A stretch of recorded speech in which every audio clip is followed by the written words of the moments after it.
Hello friends, welcome to பாண்டியநாட் சமையல். இன்னைக்கு நம்ம பார்க்க போற ரெசிபி என்னன்னு பாத்தீங்கன்னா ஒரு சூப்பரான நான்வெஜ் ரெசிபி தாங்க பார்க்க போறோம். ஈரல் வறுவல் எப்படி பண்ண போறோங்கிறத பார்க்க போறோம். இது டேஸ்டியான ஒரு ரெசிபிங்க, ரொம்ப ஹெல்த்தியும் கூட. இது எப்படி இன்னைக்கு பண்ணலாங்கிறத பார்க்கலாம். நம்ம பாருங்க, பார்க்கும்போதே சாப்பிடணும் போல இருக்கு. வாங்க எப்படி பண்ணலாங்கிறத பார்க்கலாம்.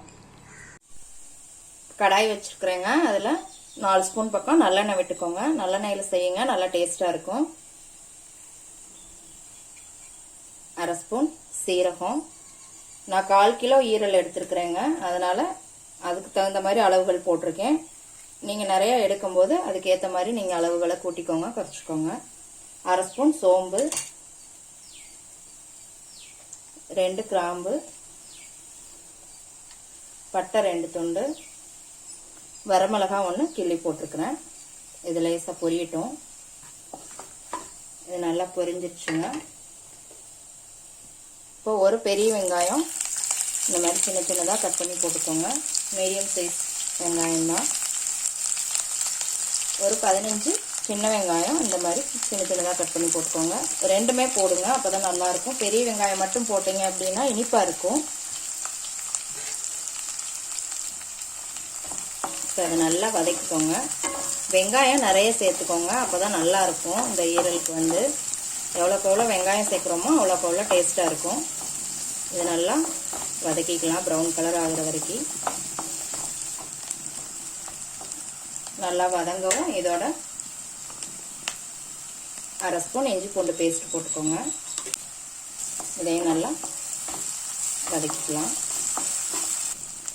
இப்போ இதோட ஒரு தக்காளி சின்ன சின்னதாக கட் பண்ணி போட்டுக்கோங்க. இதையும் நல்லா வதக்கிக்கலாம். தக்காளி மசிகிற வரைக்கும் நல்லா வதக்கிக்கோங்க.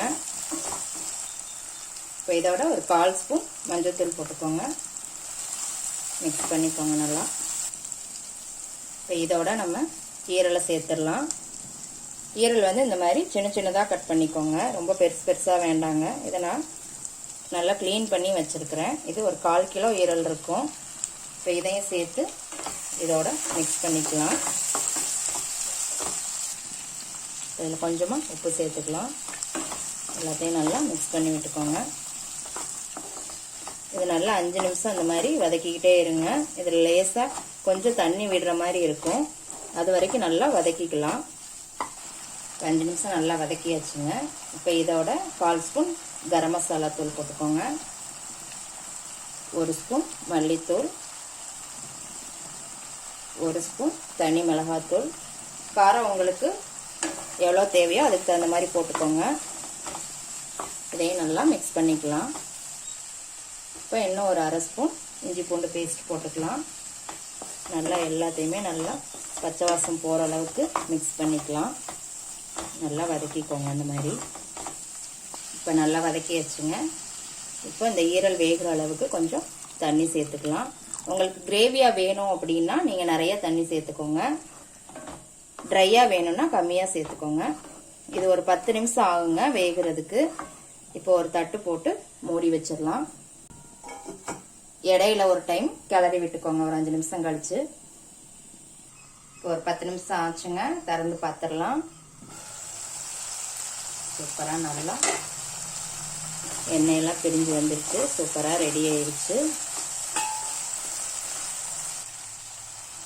வெந்துடுச்சான்னு பார்த்துடலாம். நல்லா வெந்துடுச்சு. இப்போ இதோட 1/2 ஸ்பூன் மிளகுத்தூள் சேர்த்துக்கலாம்.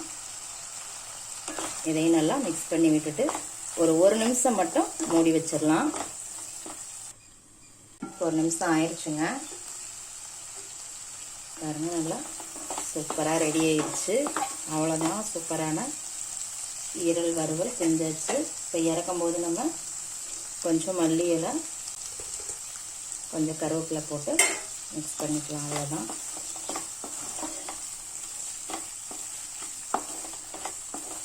எப்படி இருக்குன்னு செஞ்சு பார்த்துட்டு கமெண்ட்டில் போடுங்க.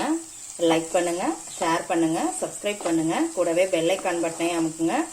மறுபடியும் வேற ஒரு ரெசிபியோட சந்திக்கலாம் ஃப்ரெண்ட்ஸ். அன்போடு சமைத்து ஆனந்தமாய் உண்டு இன்பமாய் வாழுங்கள். வாழ்க வளமுடன்.